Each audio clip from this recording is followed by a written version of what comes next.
All right, greetings and welcome to my channel. For those of you who don't know me, I'm a pretty laid back, go with the flow kind of guy, but nothing ticks me off more than having to deal with a clogged toilet. I am really refraining from using a host of expletives right now, but I came home from work and this is what's going on. The water level is indeed rising, and obviously I'm trying out the old plunger here.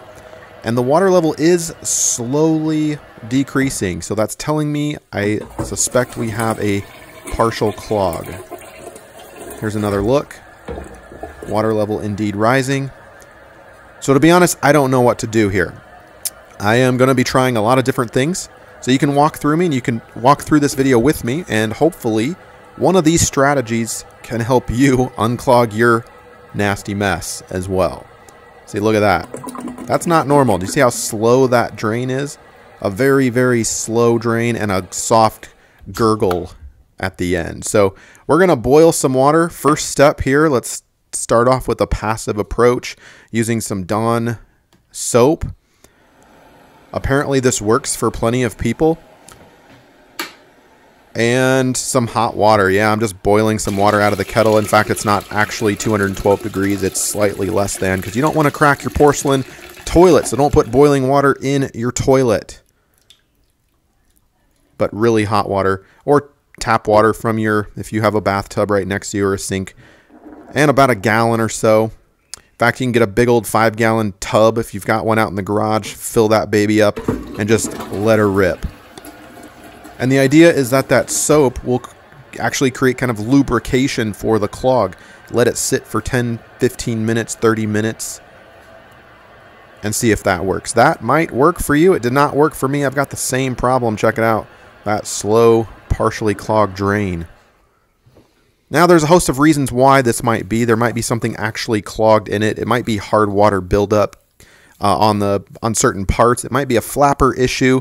You can Google, and there's all kinds of potentially terrible things that could be happening to your toilet. So, to be honest, I don't know. So I'm trying, like I said, with some passive approaches first before we actually get in there and do what actually works, which I will tell you and reveal in a moment.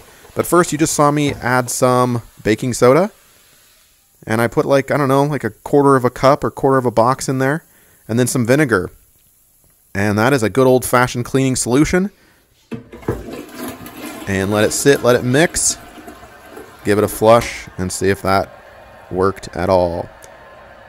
Now, you might actually wait overnight, because if indeed you have a toilet paper clog or something, those components need to actually break down, right? And so if they're water soluble, they will break down. And they just need time to do so. And maybe that will solve your problem. You'll also want to Google, is there parts that are going out, and do kind of a visual inspection. Make sure there's not water on the floor. You could have a cracked, toilet bowl there, or a water tank. Make sure your parts are all working correctly. And as far as I know, meaning like no rubber gasket looks to be, the flapper itself is intact. All these parts seem to be, I don't see any visible damage or anything like that. So, all right, another thing you're going to want to check is your little holes right under there. Make sure those are clean and not blocked with hard water, calcium deposits, or anything like that. That could be creating a negative water flow as well in the event that it might not be a clog. All right, now you're not actually seeing this, but I'm dropping some Drano in. This is incredibly dangerous, and I don't recommend it. I'm not condoning this at all. I don't think it's right, but I was kind of curious to see what it would do. Not only can it create heat and possibly crack your porcelain toilet, but it could create very dangerous toxic fumes, especially if you mix it with other chemicals later. And it could also splash up if you take the plunger and do that. So I do not recommend that at all. However, I wanted to try it to see if it would work. And then I'm letting it sit for 15 minutes and then following up with some really hot water to see if that will somehow push that through. Let's flush it. We've got the same problem, so we are 0 for 3 so far. The Dawn soap and the hot water, the vinegar and baking soda. The Drano did not work. Let's give it some more hot water and see if that'll do the trick. Got a few gallon tub here. This is what I mentioned earlier. Be liberal with your water here. Now, obviously, if you have a full blockage, that water's not going to have anywhere to go, so you're going to want to monitor that really well. You don't want anything flowing over your toilet, right? Obviously, your situation will be unique, your toilet will be unique, and the reason for your clog will be unique. Another thing that I read about or saw is putting dish soap, Dawn dish soap, inside your overflow tube. Now, I couldn't actually access it, so I used this little syringe that we had lying around for children's Tylenol, and I'm going to inject, so to speak, about 1/4 cup of Dawn dish soap directly down into the overflow tube. And you can splash some water over there, over the edge of that overflow tube, and you'll actually hear the water kind of going down into the drain. That should lead down to the drain directly. So that is what I am trying next, to see if somehow, and I'm putting hot water in it after it sits for a good 15 minutes, to see if somehow that will unclog it from the overflow tube.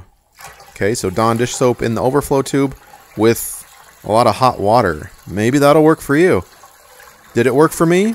It did not. This was also unsuccessful. So I suspect that I have a significant partial clog. This is not normal at all.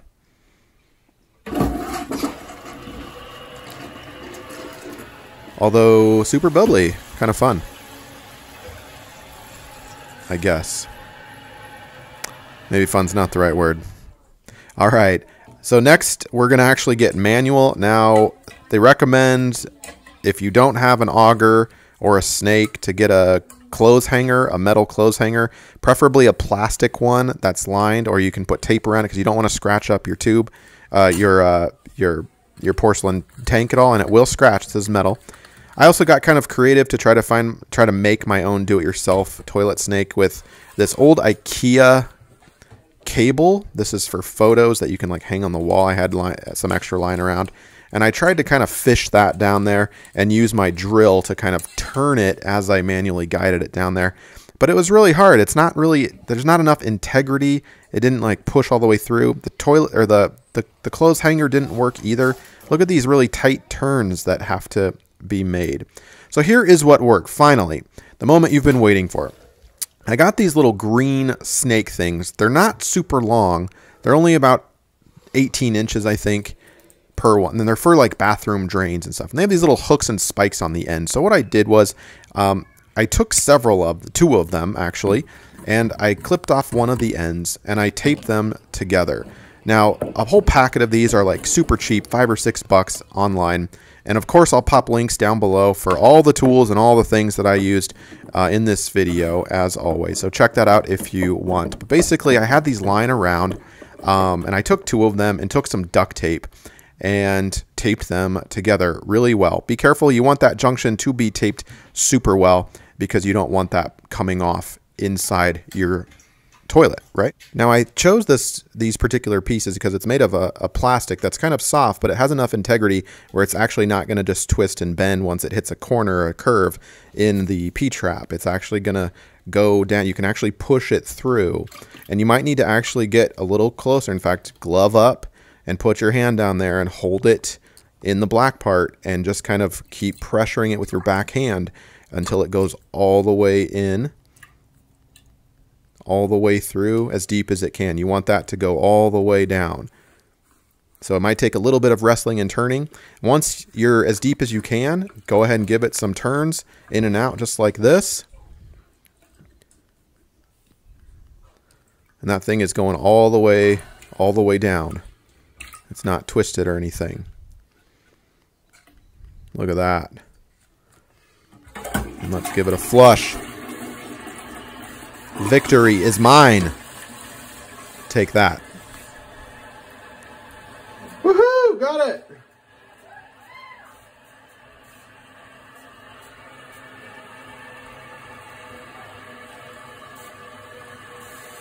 Yay! Alright, we're going to test this again in just a second, but you can be a hero too. Check this out for $6 or so. Get yourself a packet of these, some duct tape lying around the house. Boom. Do-it-yourself style. All right, let's give it one more flush, just to be sure.